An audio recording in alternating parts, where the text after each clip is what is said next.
really passionate now about encouraging, people and parents in particular to get their children outside and to try and give them as many experiences in nature as possible, because those kind of formative years have a huge impact on, I think, how you see nature for the rest of your life. For me, I think the reason why, microadventures are so good, and perhaps why sometimes people overlook them, is that I think actually, I've done some of those bigger trips and they're awesome. They're so fun and they're so unique. But the feeling, often you go to these places, or often, people who are into nature go to these places because they want to connect with it, right? They want to connect with nature. They want to have an amazing moment. And I think you can get that feeling, outside your front door. It's kind of wonderful about thinking about microadventures, and for me, it's just been a little bit more kind of curious about what can I do with my time. Is that you can see it as a time to escape from something stressful, or you can see it as a time to connect with that passion that you love, whether it's if you love being outdoors, or you love camping, or you love getting out on your bike, whatever it is. Or it can just be a time to just exercise that kind of curiosity and imaginative muscle.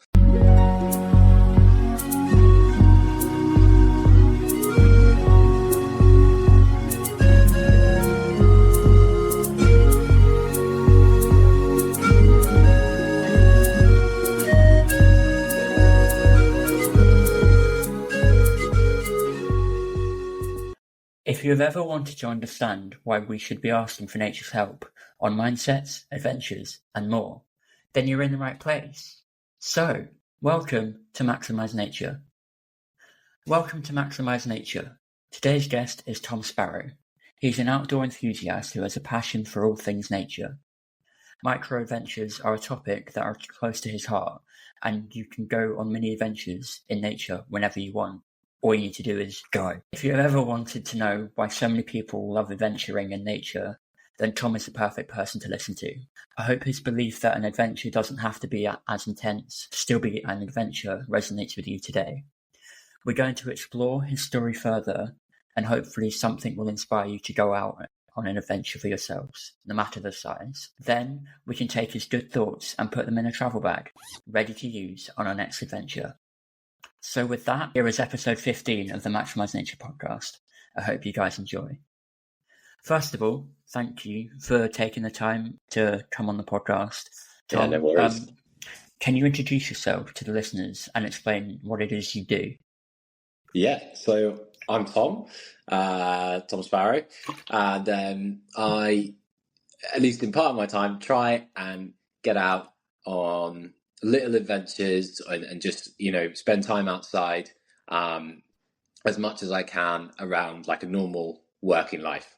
So I kind of work as a teacher and a tutor, and I've always been passionate about the outdoors, but have really tried in the last couple of years to sort of share how I use those little pockets of time that hopefully lots of us have, to get out and connect with nature and do things that are a little bit outside of my comfort zone as well. I think that's something that resonates with me and definitely the listeners as well. Yeah. And I find that it's really cool that you're a teacher as well, because for me anyway, it's like the younger generations we need to teach to have an appreciation for the outdoors. I completely agree. I've kind of worked in lots of capacities as a teacher. And so I started off as a primary school teacher, and that was rewarding in lots of ways, but ended up being kind of too stressful for me. And I kind of reached the end of the line with it and was having a really kind of hard time with anxiety, of going into school and feeling horrendous before the start of the day. But I always had this passion for nature because I had it sort of growing up. And when I decided to sort of leave and finish up with primary school teaching, my partner introduced me to the idea of forest school, which is like outdoor kind of education, and it was with just really little children, so sort of 2-year-olds to 4-year-olds. And I joined that, and that was like a complete game changer. And I realized, it's so important to spend time in nature from a young age. And actually it was pretty easy for me. I grew up in a little island called Jersey, and we were really lucky. It was a really safe place, and So we were able to kind of be outside I was probably about 8 or 9 when I was out on my own with my little like 6-year-old brother in tow. But that's obviously not the case with kids now. Like it's a completely different landscape for lots of reasons. So I'm like really passionate now about encouraging, people and parents in particular to get their children outside and try and give them as many experiences in nature as possible, because those kind of formative years have a huge impact on, I think, how you see nature for the rest of your life. It's either this place which is seen as a really fun and exciting place, or it can be somewhere which, could be a bit anxiety inducing and a bit scary. And whilst I think those perceptions can be changed, it is like a kind of, it's something which can be embedded in you from a young age. It's definitely a subject, and especially when you take even the like smallest amount of like children out and get them into nature. I don't know about you, but I've noticed that they're a lot calmer and a lot more eager to learn when they come back in, or when they say just get that little break from the standard like classroom antics. And I definitely have an appreciation for how stressful teaching can be, because I was a student mentor when I went to Cardiff Uni. That was stress, and I was just guiding a couple of first years through, and they're 18. I dread to think what they're like the lower years. It's a slightly different game, but you're so hit the nail on the head there, Max. The kids, there's so within a kind of classroom, and me and you probably, I imagine you had like whiteboards, like digital whiteboards and stuff when you were in school. I have the same, and there is so much stimulation in a classroom, and within like an office as well. There's there's screens everywhere, there's noises everywhere, and actually like it's kind of, you don't realize, I think, like the accumulative effect of that is really stressful, even without, the pressure of homework or deadlines or whatever. And to like have times in the day when you're able to escape. And that's what I found with these children. You're able to kind of be in a situation like, a woodland or like a field where actually there isn't all of those, like that kind of onslaught of ambient noise. You've just got like the wind rustling or, like rain dripping or something. Like it's really soothing. And that's kind of something that I've like realized as a teacher was really good for the kids, and also as a working adult, like it's really good for me to get that time out during the day. And I think it's maybe easier as an adult. You think about kids, you're like, yeah, they should be outside, they should be playing. But actually, there's, our needs don't massively change as we become adults. We still need to get outside. We still need to play. We still need to have a break from all this stimulation. Yeah, there's definitely a lot of stimulation. Like my 9 to 5, especially when I'm in the office, it's just we are creatures of habit. And if you teach people from early to just stay indoors, get on with the work, they're not really going to know what to do when they get taken out of that. Otherwise, they are just in the like cliche. Is it hamster wheel? Is that what people call it? I think that would be right. And that kind of all that kind of And they're used to one environment, and it can take a bit of time to adapt to something different. And I think, that's what we get used to. It's very easy to spend a day on your laptop or spend a day in an office on a screen, if that's the work. And that's what a lot of people are doing now. And then to go home and be like, right, I'll watch telly. And I'm not here to not watching telly. Like, I love watching telly. I watched a couple of episodes of Polls Up last night with my partner. I do it as well. I'm not outside every evening. No. But, the power in doing one evening a week, and there's somebody that I saw, another really amazing kind of outdoor person who's on social media called the Geordie Rambler, and he was talking about how he got into this, this routine of coming home, slumping on the sofa, watching telly, and just like not finding that fulfilling. And then he said, right, once a week with him and his partner, we're going to get out and do something, just one evening a week. And that was transformative for them. They started to learn about the local environment, the local area, get out on these little adventures and realize there's loads of exciting stuff nearby them. And I think that, like, nearly everyone, certainly in the UK, is near enough to some green space to get out for a couple of hours in the evening. Like, I know this, even if you are in the suburbs, you can drive, or you can get a bus or cycle for sort of 20 minutes, half an hour. And I think you could get to a green space where you could switch off for a couple of hours. And that kind of, changing that habit, like you say, it can feel a bit uncomfortable. Like when I used to teach children, not so much with the little ones because they were still pretty malleable and like were kind of happy to be out in the environment. When I've taken older kids out who've been in school into the wild, into the woods or something, sometimes they can be a bit bored because they're not they're not used to it. And it takes a bit of time to adapt. And I think as an adult, you could find that as well. You might go out and you think, right, I'm going to go do one of these. I'm going to go on a big walk or something. And actually, it can be a bit uncomfortable at first because your body's kind of resetting. And but I kind of encourage people to push through that and embrace it in a way of like allow yourself to be a bit bored. It's a really normal thing. It's a good thing to sometimes feel bored because it allows your brain to like your imagination to kick in and gives your brain a bit of a rest. So it's something that I think is an interesting one when people start trying these, like trying to get outside of it more, that there is that uncomfortableness, but it's so worth embracing that. I definitely feel like there's an uncomfortableness element to everything if you're growing, because you're kind of pushing your limits, as it were. Well, vaguely pushing your limits, but you're still trying to just get used to a new environment, especially when you head outside. And like you were saying, it is sometimes good to be bored because that's when your creative, my creative triggers are triggered. And to sit without that kind of it's so easy, and I do it just same as everybody else does. It's so easy just to let the phone kind of or let the laptop sort of just continue to sort of provide entertainment or whatever, or provide a stimulus. And actually it's that uncomfortableness, which is it's that first few minutes when you're like, okay, I'm not on my phone right now, it's switched off in your bag or whatever, and I'm just outside in the natural world. And it's a really amazing thing once you start thinking, oh yeah, actually this is fine to be just taking this moment in and not consuming something. Just a random side note, do you ever listen to music when you're outdoors? Yeah, I don't loads. I listen a lot in the car, but it depends on the moment. If I'm out for a run, sometimes I'll listen. But often I kind of just, sometimes I'm if I'm surfing or climbing or something, it's not always the most conducive to listen to music. No, yeah. You're probably keep focused on the moment right now. Yeah, but sometimes I'm a bit bad. I always lose my headphones. Or they get tightened up or broken. I just bring them with me. Why do you ask? Do you? Sometimes I do, because I love athletics and running. Yeah. But on my long runs recently, I haven't.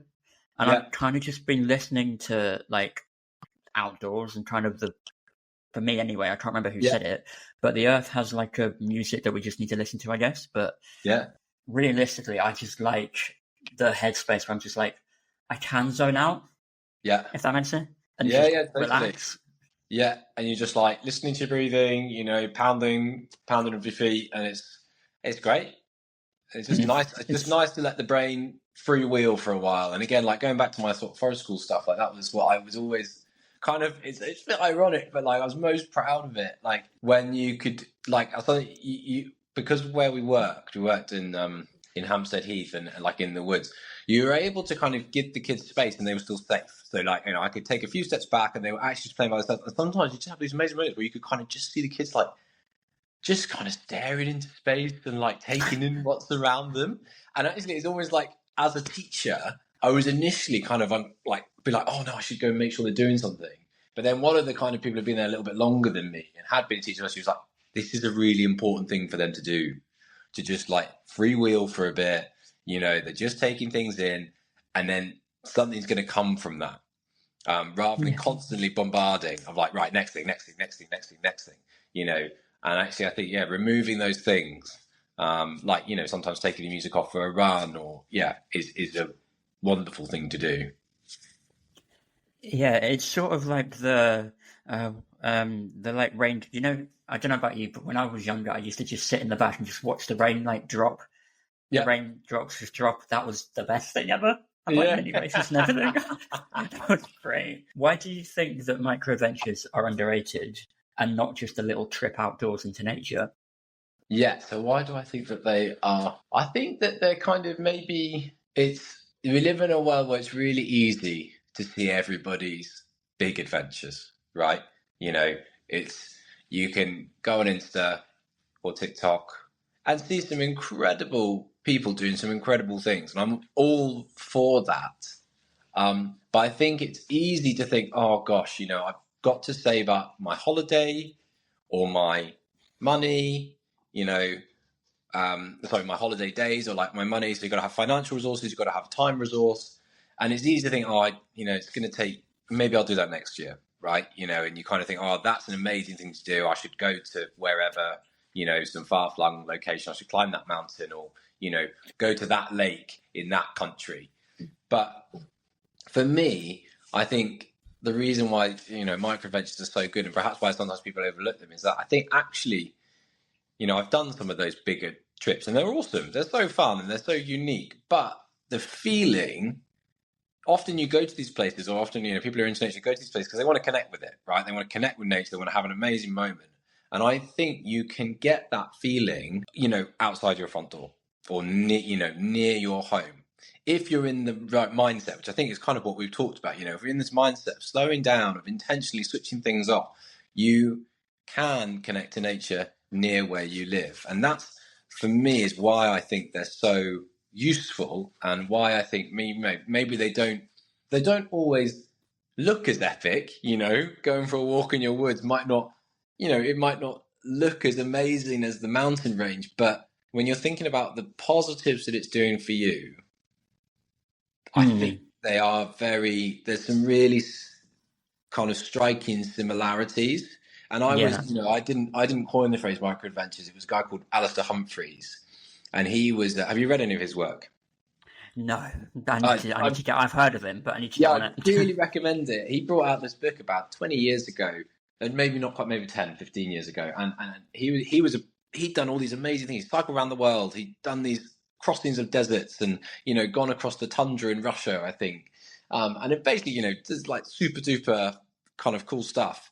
And then he wrote this book of like all these things he'd done in the UK, and he said he got the same buzz of like going for a night up a hill near where he lived as he had from going across the desert. He's like the same feeling, and that so inspired me. And then whilst I lived in London, I kind of did a few of these little trips. Like I took trains out of the city and go and spend a night in the woods nearby.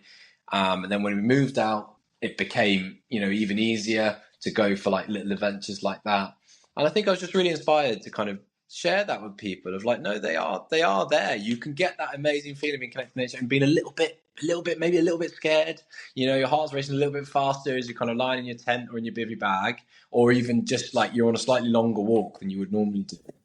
That you can, as when you save up that time to go on holiday. And I'm really not knocking those big trips. They're awesome. And I, want everyone to do those trips, but it's not always possible if you've got, a full-on job, or you've got kids, or you've just got other commitments. And actually, I kind of see it like topping up the tank. It's like those big trips are awesome for like really filling you up with like great life experiences. But I think it's nice to sprinkle them in more regularly. It's kind of more part of your lifestyle rather than just something you do every so often. Yeah, and it probably takes. No, it's fine. It's fine.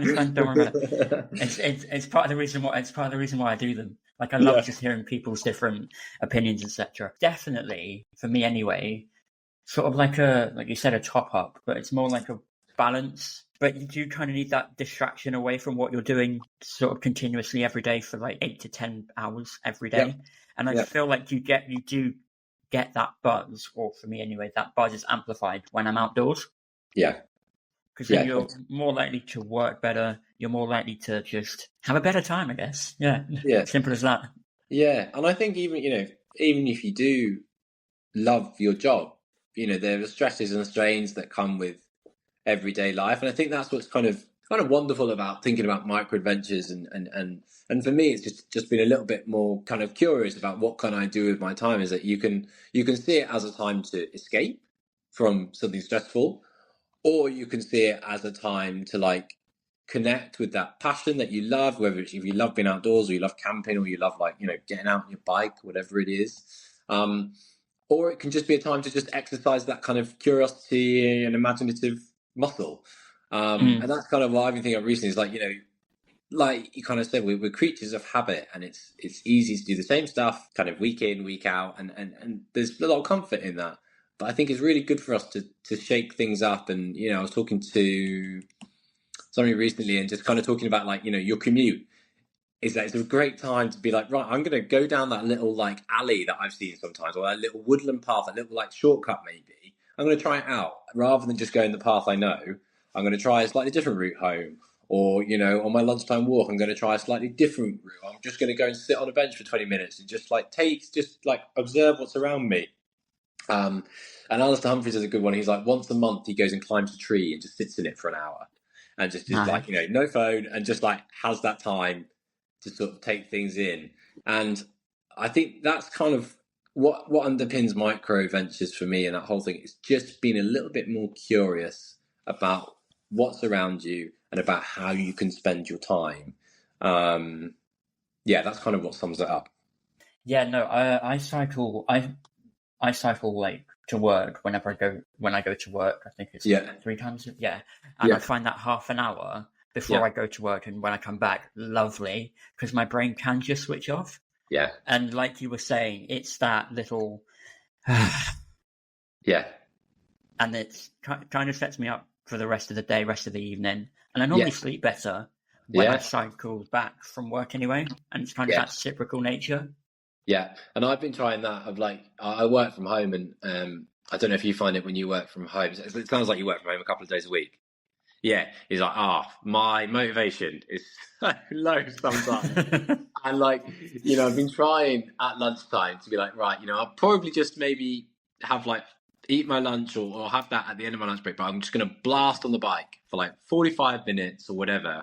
And that's going to be my lunch break. And I come back feeling like invigorated, so much more ready to go for another few more hours than I would if I don't know, watch something or just kind of sat. And there's nothing, again, I'm always really careful. I don't want to knock just sitting and just, there's nothing wrong with it. But I think it's that occasionally shaking things up, and like with your commute, it's like, what's to stop sometimes being like, right, well, maybe my commute home's going to be my adventure. Maybe I'm going to take like 2 hours to get home, and I'm going to take a bit of a roundabout route and like go check out that hill that's on like the map like I've seen in my house, or go check out that wood and like just see if there's any trails through it. And that's kind of, it can be super fun, and it's not necessarily like a massive and not necessarily a massive change in your day. It's just a little subtle shift of being like, that's going to be my thing. That's definitely something that everyone listening can pay attention to. Like, it doesn't have to be like a massive like, I'm just going to change it up completely. Just change little things. Yeah. Even if you want to get to somewhere or have a goal in mind, just change little things. Yeah. And little by little, it'll work. Yeah. What are some of the challenges you have when trying to convince others to go on a microadventure with you? And why are these something that you can do solo and still have an amazing time, and you don't need to like big it up? Start with that first one. What are the challenges? I think sometimes people perceive that you need a lot of kit. Well, you need the right kit. Like if you're going for particularly if you're going for a camping adventure, people are like, I don't have this and I don't have that. My advice is that, like, for my first few little trips, I just borrowed friends' stuff. And it wasn't always the best, but it worked. I was kind of, once I tried it a few times, I was like, actually, this is great. I do want to spend, a couple of £100 worth on kit, and like invest in this. And then gradually over time, I've invested more and have got like a good little kit library now. But the biggest challenge, I think, is often people perceive that. And then with kind of camping as well, people perceive that that you'll get in trouble for doing it, especially with wild camping. And it's a real big grey area. But I would what I always say is that my personal experience is I've never had a negative like experience with somebody who's maybe like who's kind of seen that I was camping. And I always feel there's a wild camping guideline that's well worth checking out, of kind of rules that you should follow. And basically you pitch up really late, you leave early, you don't leave any trace, you don't have a big group, and you kind of you're just not disturbing people, and you're a long way from houses. And as long as you follow those, and if somebody does ask you to move on, you are in the clear, you're fine. But I've from my personal experience, have only ever had people be like, you're camping, so cool, amazing. And I think there's that fear. And then there's maybe the very like real, worry, particularly maybe not for guys so much, but I think for girls, of, going out alone. And I have had like comments on when I've done videos of like, but this is different if you're a girl. And I would say that absolutely it is. And it's a different set of, unfortunately the world that we live in, that not everyone can feel safe. What I would say is that there are people who are doing it, who are girls, and doing loads of little adventures and like going on like camping stuff, just like I am. And they're worth checking out online. And there's also lots of advice. Going in like a small group is still absolutely fine, and letting people know where you are and all these kind of things. So those are probably like the top three. Is like gear, and I would say borrow stuff. Getting in trouble, I've never got in trouble, and I don't know many people who follow guidelines who do. And if you're asked to move on, you just move on. And number three, for girls, and I say there are lots of people who have got great channels dedicated to like wild camping as a woman, and getting outside and in those environments. And I think you can do it. Yes, there are more safety concerns, but it is doable. And then your second question was, what can you do solo? Or why is solo traveling or solo microadventures still a great time? Yeah, sure. That's a really good question. I think it's been like that thing that we've kind of come back to, is that it's good to have some time just with your own brain. Like just letting the thoughts kind of like settle. I kind of see it like sometimes I think my brain, I get a bit anxious, and I've had not, anxiety has been a kind of a small part of my life, but sometimes my brain feels like a snow globe. It's shaken up a lot, and like there's thoughts everywhere. Yeah. And I see this time out in nature, this extended time, this microadventures. It's a time just to let the snowflakes settle. The sediment falls to the bottom, and then you get a little bit of time to just seeing what's come up, and think, oh, okay, that's interesting. I didn't realize I was worried about that. I didn't realize that was on my brain a little bit. So yeah, for me, that's why I think it's an amazing time. So I think it is a really, and it kind of ties into mindfulness and things like this. Is that it's that time when you're on your own in nature with minimal distractions. It's a great time for a bit of self-reflection. I don't know if you've ever been for like a meal by yourself. I've been for a few, and like when you go into a restaurant and you have a meal by yourself, it feels a bit funny, but it can be like an amazing experience if you're just so present. Mm-hmm. You're really like enjoying the food, or you're enjoying your book, or you're just sitting being comfortable in your own skin.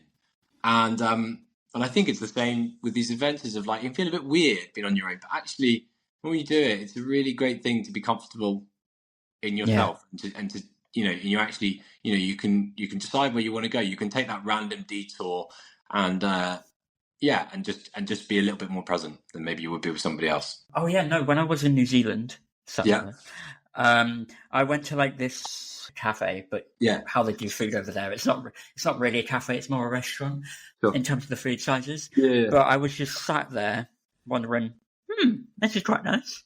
I'll just enjoy this, chill. Listen to a bit of music and just vibe out. It was lovely. Just be more mindful of where you are, be more present. And I think that's what the outdoors brings to me. And I get the sense that it brings that to you as well. Yes, totally. And I think mindfulness gets bandied about a lot, and I'm in no way an expert, but for what it is for me, it's just, being in a present moment, be like, wow, this is like, it's a lovely day. Or it's like, wow, like, those trees are like, they are so green, or it was picking up on those like, really cool parts of like of life and nature, and just accepting them for what they are, and taking a moment to be grateful for them. And I think it's such a valuable practice, because we are in a world where there's so much amazing information at the tips of our fingers, and incredible images and all these things, and it's very easy to almost become a bit numb to it. To be like, another gorgeous mountain sunset, another amazing waterfall, and all these things. And it's really cool that we can see all these things, but it doesn't replace actually kind of just contemplating nature and enjoying the stuff that's around you and physically being in it. Exactly. That is pretty much why I do my podcast in a nutshell. It's trying to get that message out to people. And it's why guests like you are so crucial to everything that I do / people do when or after they're listening. Yeah. So guys, if you're listening, get out on that walk. If you want to, whack the podcast in. You don't have to, but please do. But no, what gave you the courage to start being a creative, and why was nature and the outdoors the avenue that you chose? So my partner gave me the courage to do it. She works in social media, and she said, "Hey, you should, you're doing all these adventures. Why don't you just record a little bit of them and post them online, and share them with people? Because it's, I sort of tell people that I've been camping last night. They're like, you've been camping on a school night, on a weeknight." And so that was kind of.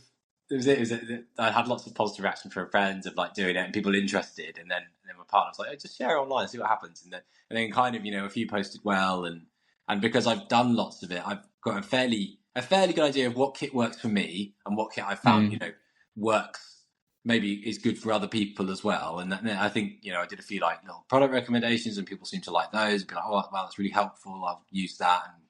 And so that was kind of why I decided to do it. Is that I'd done it for a long time and then felt, I've got some experience here. It'd be lovely to share that. And then the outdoors, I think it was just because that was naturally what I was passionate about. I've always been passionate about it. Even as a teacher, I kind of was always passionate about getting kids outside, and then I worked in this outside setting. And so I was always just wanting to encourage people to see it as a fun and safe place that can be, an amazing source of pleasure and healing and all kinds of different stuff. And I read a lot as well. I'm a massive reader of like nature books and sort of like walking books or adventure, like sort of traveling books around the UK mainly, and they always really inspired me. And I kind of thought, I want to do a similar thing to that, provide a resource which hopefully is kind of encouraging for people who have been like, I've got a normal job and I can get out and do these things, and this is how this is how I manage my time, and this is how easy it can be to do it. It is being away from the screens that's giving you, or for me anyway, giving you that pleasure. It's like being present, being able to learn new things, but not being like, if you know what I mean? Yes, totally, I do. Yeah, and I think it's sometimes a little bit of not a massive source of tension for me, but I'm aware of like, there are times when I consciously kind of like, I'm not going to record this one, I'm not going to share this. This is just going to be a moment for me. And I think it's balancing that. But then on the flip side of like, sometimes I've gone out and recorded something and it's been really inspiring for someone, or I just then look back and think, I've done a load. And, I was thinking the other day, I was like, man, I haven't done very much in July. And then I look back on like my feed or, just like through my photos, I'm like, I have done a lot. And it's kind of nice to record it. And I think there's lots of ways you can record your events. You can have a diary, you can have a notebook. But also, I kind of encourage people like, the phone and the laptop and the screens, they're a tool, and you can choose how you use that tool. It can be used positively, or it can be used in a way which maybe isn't so positive. And it's always kind of in our control. I think it's a balance. It's a balance. Balance is definitely the right word for that. Because I have my Instagram page, which is Maximise Nature, and I do like midweek reels. Because I don't know about you, if somebody buys a midweek, I'm like, okay, it's nearly Friday. Let's go. And like the whole message behind the reels themselves is, how do I make the most of the rest of my week so that then snowballs? Yeah. And how do I let nature bring me to that snowball point? And there's been days when I've got out and think, I've got to go and, sometimes I think let's go and try and get something today. Go and get something that maybe I can share, and end up having an amazing day. So sometimes it can even work the other way of like, but it is all just about mindset. And I just encourage people to find the balance that works for you. If actually you're like, no, I just want to have a complete break from it and I want to leave the phone in the bag, then do that. If you feel like you want to take photos, do that. It's just about how you're feeling. Again, it's always about being curious about how it feels for you. I always say there isn't one right way to do microadventures. There isn't one right way, to kind of create content that's around the outdoors. It's about feeling curious and being like, well, that works for me, and that's great. I think that sort of ties in really well with the really sensitive yet important topic of mental health. So things like the outdoors, like I said, and like you mentioned, just bring that calmness. And if you don't feel like going on an adventure with your phone or like taking photos and just being present, do that. If you do and you enjoy it, it's a distraction from whatever might be going on inside your head that you will get through, and you will like be better because you've been away from it and your brain has had that switch off period. Why is the mindset of no matter the weather, let's adventure crucial to making the most out of nature? That's a great question. I think in the UK we are blessed with relatively mellow weather. Relatively mellow, you know. I'd say that, you know, in the context of like some of the storms that have been up in Scotland in the last few days. But I think unless you are like in the Cairngorms in the winter, you know, or like up a mountain in the middle of, you know, in the middle of winter or something, most of the time in most of the UK, it doesn't get that cold, and it doesn't get that extreme. And I say that as someone who taught outside for 5 or 6 years, you know, with 2-year-olds. So I'm speaking from a place of relative experience. The caveat being like, you should always make sure that you are in an environment where you are comfortable and where you are contactable, and where someone knows where you are, and you've got like, you know, the right waterproofs and the right layers.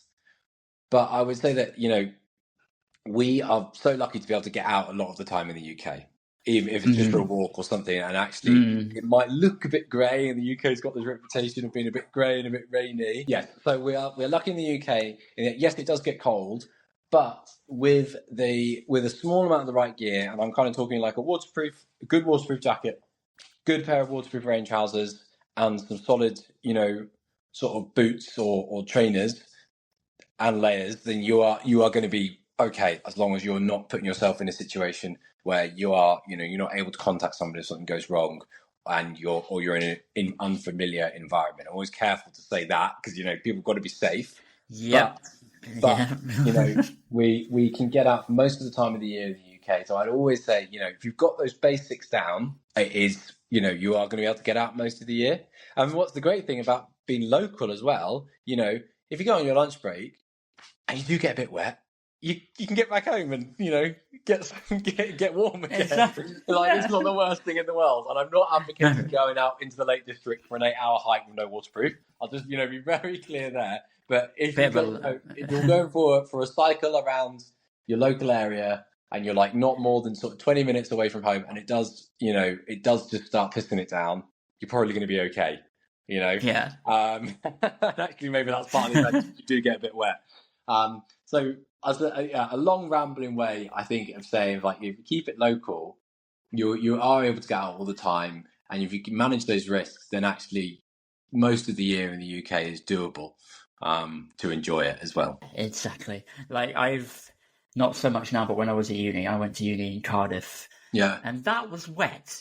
Yeah. But realistically, get home, shower, get back to work. It's fine.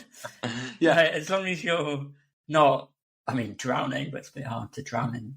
Yeah. I was going to say Wales, but then again, it's Wales. Well, I live in Cornwall, and that's like one of the wettest parts of the UK. Yeah. I think it's one of those, like, sometimes it's easy, coming back to the other point, sometimes it's easy to see, it's raining outside. But actually, you know, when I worked outdoors, I realised that it might rain for an hour and a half, but there would be huge parts of the day that were dry and were fine. And actually, you know, you go back and you might be in the pub later with some friends, and be like, oh, it's so rainy today. And you're like, it was for like an hour, but it wasn't really that wet. And, you know, it was probably not more than like a handful of days that I worked for 4 or 5 years outside, and it actually rained all day. Yeah. Actually, non-stop rain. Really, there wasn't more than 4 or 5 that I can remember. They were miserable when they were there. They were really hard. but like, you know, there was only a few. So I think that's kind of my takeaway from that. Like, you know, even if you are out for a walk, you know, the likelihood is it's probably not going to rain the whole time. And again, as long as you're not putting yourself in a silly situation where you're not able to get somewhere within an hour, or you haven't got your essentials, you'd be okay. And it's not like you're in a monsoon, really. Yeah, it's a bit of like UK drizzle. Come on, we'll be fine. Yeah. Why are projects like the Southwester so important to you?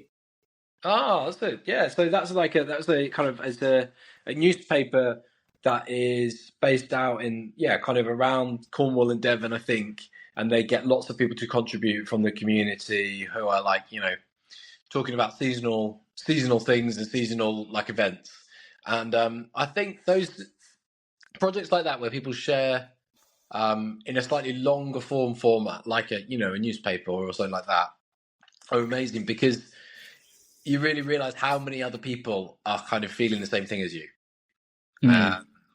And it's wonderful to feel plugged in to a community of people who are like interested in celebrating the change in the seasons, celebrating our natural environment. We're very lucky in Cornwall, we've got like an amazing environment to enjoy. But yeah, that felt really cool. And I think that those pockets of people, and there's probably more people than we realise in every town in the UK, who are really like keen on getting out. And I'd really encourage people to kind of check out community groups on Instagram or Facebook and places like that. And obviously always do be careful of meeting people who met online, offline, and all that thing. Yeah. But like there are, I think there are like lots of amazing community groups of people who are like-minded and want to get outside. And I'd really encourage, plugging into those and kind of and reaching out and making those connections, because they can be absolutely amazing. I've met some amazing people through like community groups and have made some really good friends, and it's just really nice to know. It can be a bit scary when you're kind of thinking, oh, I'm the only one of my friends who wants to get outside and do stuff, but I'm sure that in your town there will be like-minded people. It might just take a bit of effort to sort of connect with them.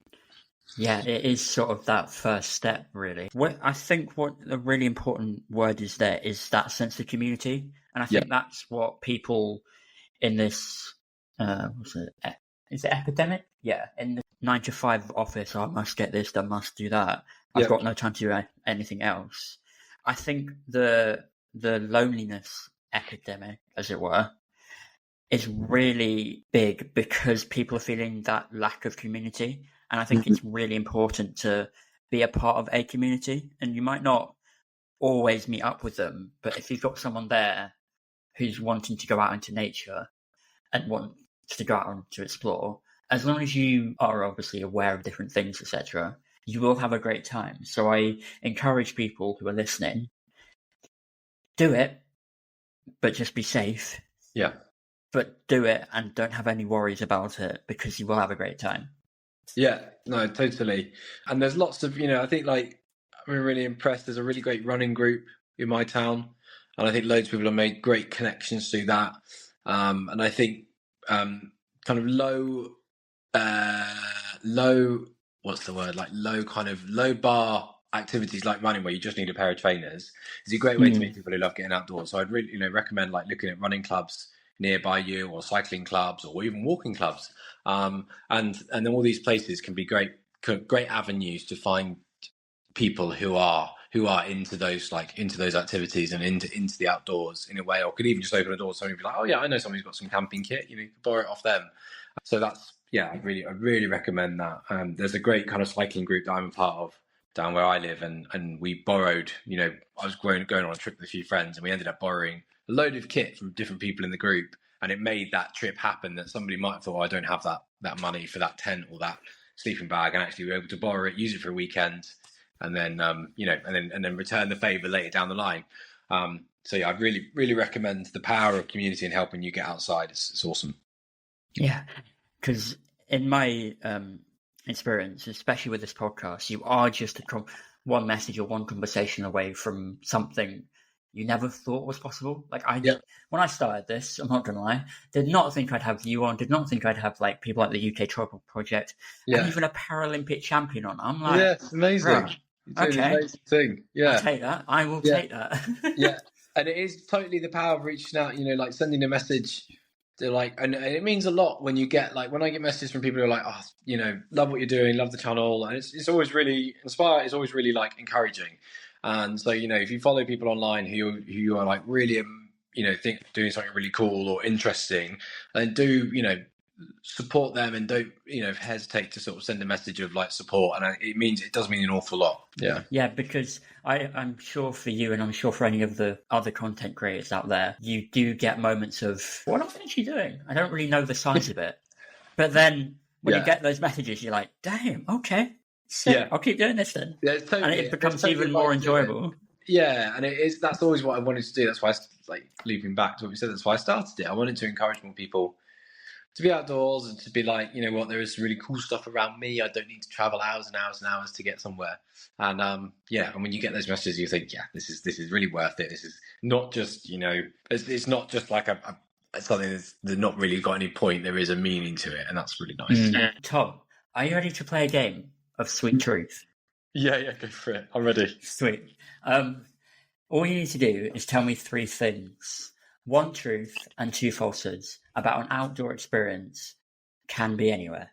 Either I get the sweet victory of picking the truth, or you get the sweet victory of persuading me to pick a falsehood. It's that simple. Are you ready to play? Yeah, I think so.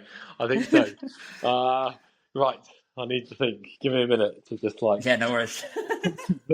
think of my sweet truth. So I went kayak camping recently, and I, number 1, had a fire. Number 2, had a dog. number 2, I got so cold in my sleeping bag that I had to spoon my friend. And number 3, when I went to the toilet, my wee was like illuminescent.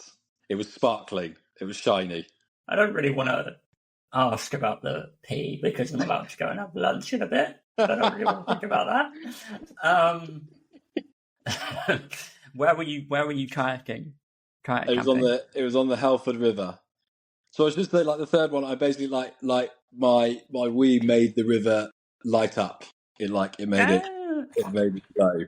What did you drag? Mountain Dew or something? Well, you have to guess. You have to tell me whether you think it's a lie or not. Fine then. I'll ask that question. What did you drink to turn that colour? It wasn't anything I drank. There was nothing I drank. I just had water. Anything you ate? Nope. I ate all the normal stuff I normally do. That doesn't make my... Did you accidentally put a highlighter in the river? What happened? No, I left no trace. It was good. What was the second one? I got so cold I had to spoon my friend. Pause. Where was that? Was that in the same place or? Yeah, it was the same trip. So these are three facts from the trip. 1, I had a fire. 2, I got so cold I had to spoon my friend. And 3, I kind of made the river sparkle with my wee. Where did you make the fire? If you're on, did you stop? I'm guessing you. So there was it's like a kind of funny designated spot where there's like a fire pit, and it's kind of like a sort of spot where it's safe to do so. How did you set How did you set stuff on fire, and what did you set stuff on fire? So I used a load of like fallen wood, and then I had like my fire lighting kit with me because I knew it was a legit place to do it. Yeah. Okay. I'll go for the third one. That's the truth. That's the truth. Yeah. It was the truth. Was that? Yeah, it was. So, and I'll tell you why. So there's this amazing thing called bioluminescence, which is like basically within the sea and within like tidal rivers, there is algae, which of course, yeah, and it was the right conditions. Like I think it was either it was a clear night or it was one of the two. And basically, I went for a wee like as I was like at like 2 a.m. and I couldn't believe it because the river was like sparkling. But it was the bioluminescence because I was disturbing it. So that was quite trippy. Yeah, I bet. I was like, what have I done? I bet. I mean, yeah. I'm quite happy I got that, to be honest. Yeah. And That's mad. Yeah, I didn't spoon my friend. I didn't get too cold. Yeah. I was actually really warm that night. It was like a perfect evening for camping. Yeah. Okay. That was my lie. What are some of the challenges you have faced when trying to choose where you want to go next? I guess sometimes it's like there's so many spots that I'm like excited about going. It can get a bit paralysing.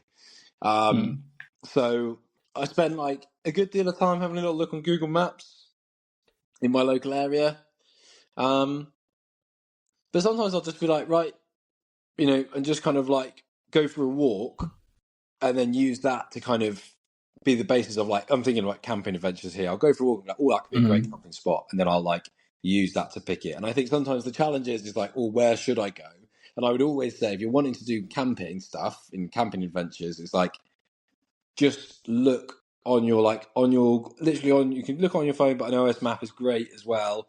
Find the nearest big old hill or a little bit of woodland that's not privately owned, and just go for a walk and go and check it out and see what it's like during the day. And then that will give you a good sort of